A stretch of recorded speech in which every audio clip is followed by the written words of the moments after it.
Hello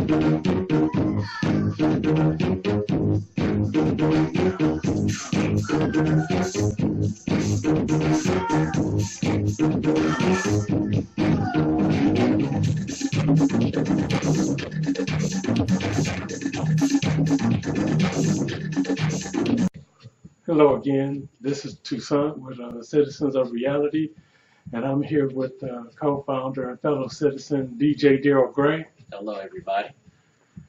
Well, Mr. Gray, it's finally time to interview you. Yes, sir.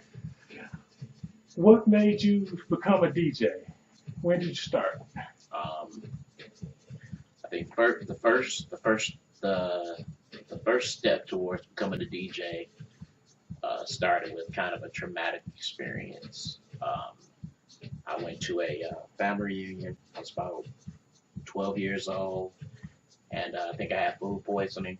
It was in August. It was about 90 plus degrees, no air conditioning, living in the two-family flat. Got home, couldn't sleep, got sick, and I went out into the living room of the house because we had the the top porch, upstairs, and so I opened that up so I could get the air and try to cool down. And I had one of those experiences where they call it like sleep paralysis, Okay. where you can't move but you're like conscious. So I felt conscious, I felt sick, couldn't move, and I felt like it was a group of people around me talking in a foreign language. Yeah, it was crazy. And but I felt like they were talking about me, and after they talked about me, I heard like what I thought was the most incredible song that I'd ever heard before because of all the sounds. And I had never heard anything like it. And the next time I heard something like it was the first time I heard somebody mix, and hearing two songs blended together. Okay. And I was like, okay. And so the first time that I saw somebody DJ, as far as blending two or overlapping two songs, it was only two songs, so it wasn't quite the full effect, but it gave me the idea of the concept of it. And that was at a middle school skating party. And at the time, it was early 80s, and the two songs were Planet Rock and Numbers, Kraftwerk. Which many people say is the same song anyway. So the DJ put those two songs together, and that was the first time I'd ever heard anybody do that before. And he didn't do anything. He didn't make any attempt to put anything else together like that. That was the first time. And then the second time, which really was the true eye opener, was going to Cass and going to a backyard party one summer with my cousin who was a little bit older than me. I was in the 10th grade at the time, and I saw somebody DJ for real, and I was like, yeah, I absolutely have to do that one day. And before that, the only thing I saw with the turntables, which I was fascinated with, and I would play around with it, was just, this old school hip hop scratch, yeah. So I would play around with that when I saw, taking two different songs, putting it together. And then, of course, there was that time period in the 80s in Detroit where you had on the radio constantly, you had The Wizard, you had Derek May, who at that time was going by the name Mayday. Juan Atkins was going by Magic Juan. And Kevin Saunderson was like Mo Master the boards, and Master Reese, and different things like that. But it was a really, really, really, it was a good time. It was a good time to be alive. All right, so that's where you got the inspiration to be That's a where I DJ. got the inspiration. When did you actually start DJing? I started DJing and I actually started playing around or getting the concept in '86 after graduating, going up to Michigan State my freshman year, and fellow classmate, this brother Jason, uh, another classmate of ours that didn't come up to stay with us. He had the coffin case. Okay, so he had the coffin case. He had the 1200s. He had some 1210s, um, pyramid mixer, and he brought it up there. He brought it up to state and left it in Jason's room. Left his equipment in Jason's room, and I can't remember. I want to say his brother's name was Ed. It was his brother who was a Q, just a legendary brother, and he was the brother that showed me showed me the concept of no matter how long you might be away from your tables, if you really can do it, you can do it no matter what, right? So he happened to be in the dorm, walking around, typical Michigan State weekend situation, and he saw the equipment in there, and he was like, What can you do? no, not what can you do. He was just like, can I? Oh, And Jason was like, yeah, man, I mean, because we were just playing around. I mean, it was pretty bad because we didn't know what we were doing really. I mean, Jason knew enough to make sure that we didn't damage anything, but our stuff was awful. You know what I mean? Like nothing was going together. And so he came on and he got on and it was nice. And it was just like, wow, that's pretty impressive, And so over the course of that weekend, I spent as much time as I could, you know, playing around and of course had to go back after that weekend. And then another fellow classmate, his brother Conrad, um, me and Conrad spent like I don't know how many hours between Hubbard and Bailey having like theoretic conversations on hypothetical mixes and just putting that together. And I had coming up the state, I had bought this component system from J.C. Penney's that had the AM FM receiver, okay. dual cassette deck, and then it had the phono on the top. But the thing that made the phono special was the phono had pitch control. It was belt drive, but it had pitch control. Okay, Wow. just one box, everything was all together, so you couldn't take anything apart. But that pitch control would come in handy. So I had that. Conrad had he had a Radio Shack direct drive turntable, no pitch control. Okay, no pitch control, but it was direct Okay. drive though. It was direct drive, and he had a Radio Shack 4-slide or 4-channel mixer, no fader, just Yeah. ran on. I think it ran on like either. I think it ran on like 6 AA batteries, or it might have been like 2C. I don't know, but it was battery operated. Okay, so that became our equipment. Okay, and so the summer at the end of our freshman year, he brought his mixer and his direct drive turntable over to my aunt's, paired it up with mine, and that's where we learned. I mean, as far as like the true method, as far as we didn't have no beat detector. We Correct. didn't have nothing to even look as far as the strobes. We had to do everything. I mean, like the process, because one turntable was direct drive and no pitch control. We had to learn how to speed up and slow down records with our hands. Slowing Okay. down part wasn't too difficult, but speeding it up without causing it to, that was a challenge. But that I would truly recommend that method to anybody that wanted to learn how to do it, as far as really learn how to do it and feel comfortable with any type of equipment that they might encounter. Okay. So how long before you got what you would consider adequate? It took me my first phase of, I would say, becoming adequate. Oh wow. Mm. I got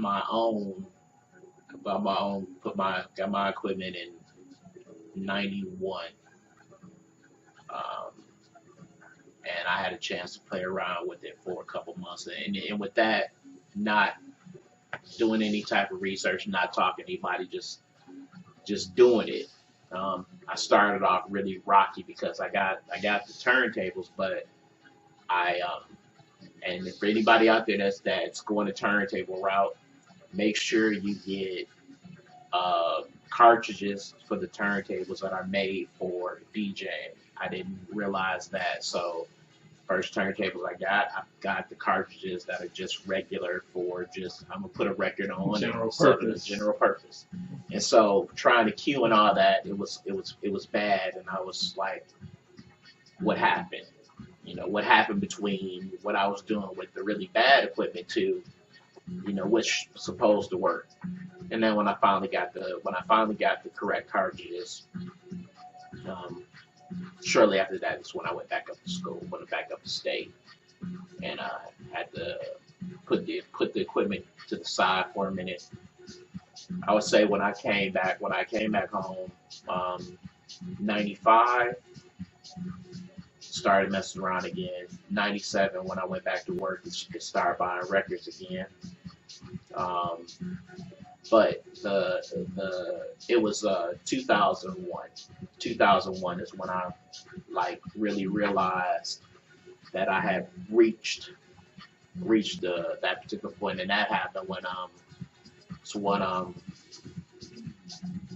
Wednesday, um we're meeting up, brothers was meeting up all over at Quaz. It was the Quaz, Bo, Squirt. Everybody was over there on a Wednesday, at Quaz, a spot down on Wayne State's campus. And I went into the kitchen to do something, and we were listening to a tape of the mix that I made. And up until then, it was I would get, like, yeah, that was nice, whatever, but it would be that was nice, but it could have been better. You know what I mean? You could have did Okay. this, or that was kind of messed up right there, right? And so it had been a little bit of time of, that was nice, that was, not too many mistakes. But this one time while I was away, I heard them, and they actually, verified it when I came back. They were just like, wow, brother has really, like, he's like has went someplace now, and then from there it's just been a progression from there. Okay. Well, seeing that, and you're predominantly a house music DJ, correct? Seeing that house music stay kind of underground, and there was an exchange during that time where house music kind of reached a plateau and stayed there, and rap was like a baby monster growing. Why didn't you switch over to rap? I always enjoy the for me, it's always been like a spiritual experience. Like the first time that I reached the point where somebody told me that in the process of meditation, that real meditation is that point where you become devoid of thought. Okay, you become devoid of thought. You just exist, and um, I have reached that point mixing. I've reached that point as far as like just cueing and hearing one song and then bringing in another song, and the two are together so well. It's like I'm there. I'm in that point where those beats are overlapping, and that's all that exists. And I haven't had that same experience or same sensation with anything other than house music. And I just like the I just like the I like the way I like the impact and the way that people react. as a DJ and being in that exchange with an audience, the exchange, whether it's behind the turntables or being in the crowd, the type of energy that and the the mood, the aura that I've experienced at a house or electronic music type event is so much different than what I've experienced at a rap event. And I'm a rap fan. I love hip hop. I would never say anything to denigrate or say anything negative about it, but it's just it's just a much more inclusive Okay. type of sensation, and you know, that would just make people more so want to dance and be happy. You know, sometimes, you know, hip hop, depending upon what is being played, it take you into different places. Okay. Have you mixed other genres of music besides, of course, disco, which is one Yeah, of the places where house music started? Have you mixed other types of music into house music to create a new sound? I have mixed. Well, the thing is that, and this is another thing as far as why I say it was a good time to be alive in the in that period of time in the early to mid '80s, was that in the same way that like rap became hip hop and it became, and like you said, that whole what happened as far as how house reached what we can be considered like a, at least on an urban level, a plateau, whereas rap, hip hop continued to move on into uh, multiple markets and so forth. The thing was is that um, you were saying, what was the question again? The question is, what other music Okay, have you okay. integrated? So I haven't because there was no house.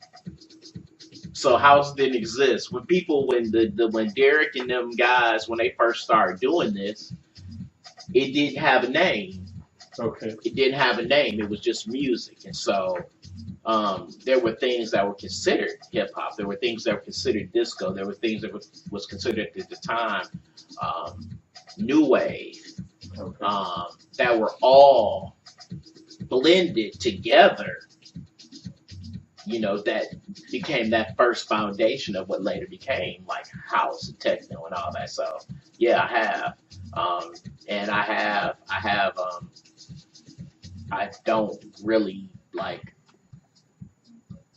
don't really do it too much because of just that sensation. But I have done just all rap, um, a little bit. My other interest, other joy, which I have done a little bit of, which I am looking into doing a little bit more, is like dance hall and reggae. Okay. As far as just pure, you know. Yeah, I know at one point you were kind of interested in blending more jazz into your house music. There is a particular like style of it that is just all like that. That is just all like more so jazz oriented. Okay. Yeah, Is there classical? yeah. What else what would be your dream event to have? If you could put together an evening, just maybe a 5, 6 hour evening of you, the venue you want, and the other DJs to mix with you, where would it be? Who would it be? There was actually was an event that I had a very good opportunity to be in that I would probably would want to do something very similar to. Um, it's a very good brother in Detroit, very creative, artistic brother. Got to give him a shout out, Zion. He had a show back in the day called Liquid Silver, and I DJ'd a couple of shows of his. And it wasn't his theme per se, but I did an event that he participated in at the State Theater, and they had um, the theme was something like Arabian Nights or some along those lines, and the way they converted the inside of it into they had like Bedouin like tent set up, you know, inside, and I thought that was really cool. I thought that was a real cool. I think it will. I would probably because of being from Detroit, what I would love to do would be to have an event on the island, on Belle Isle. Have an event on Belle Isle. Have much of the island reserved, or have it spread out over the entire island, where you have different DJs set up. Um, I wouldn't. There wouldn't be any particular. I would say that I would. There's too many DJs from Detroit that I have respect for to like limit. But of course would want the Belleville Three. Right. Um, I definitely would want to have Mike Clark, because that brother, I would just say this about for the viewers, um, that every Detroit DJ, regardless of their position or status in overall society, has shown nothing but love. To just because of the the frequency, especially as we have gotten older, the number of events where like those pure house heads will go to whenever these Detroit DJs see those of us that they have been seeing over the last 30 plus years. They show love. They've never forgotten where they came from. Um, and so I would love to be able to have all of us, so to speak, to be able to show that and present that, like it used to be. Again, for those that are too young to know, at one time, every year, Hart Plaza, the Detroit Electronic Music Festival, Which was free. which was free, was a beautiful, beautiful, beautiful, beautiful thing. Beautiful thing. Beautiful thing. Beautiful thing. So to have something like that, or to be able to have something like that, but on a larger scale, and to have it on the island would be wonderful. If you could put together a sensory immersion room to showcase your mixing, what would you have in it? uh, Probably some very, very nice chocolate, some very, very nice wine, um, something that would be very, very, very pleasing to the touch, like some type of really fine silk, um, and something that would give the person the sensation that they were outside in a tropical location. Okay, so a little wind, little heat, maybe an occasional mist shoot through. Yeah, That would be nice. Maybe even drop some sand on the floor. there you go. Okay. All right. Is there anything you'd like to say to your fellow house heads out there that only they would understand? Oh, wow. Oh my goodness, there's so much. What I will say is this: is that um, house music is the only music that I've seen. Uh, it spans generations, spans ethnicities, nationalities, religions, and so forth. And to me, there's it's nothing like seeing like second, and in some cases now third generation house heads, Okay. you know, and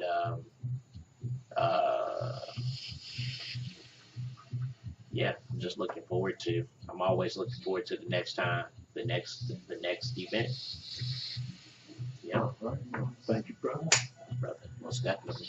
And we're going to encourage everybody to share this video. We want everybody to subscribe to the channel. You know, like it, share it, subscribe, and keep watching. And if there is something, if there's something from a mixed side, as far as if there's a particular house music has different is known for its different spans of years. House music from the 80s, different house music from the 90s, from the 2000s, so forth. So if there's anybody out there that would like to see or have a particular artist, label, or decade represented in the mix, let us know and we'll put it together for you. Well, thanks again, and we'll see you all later.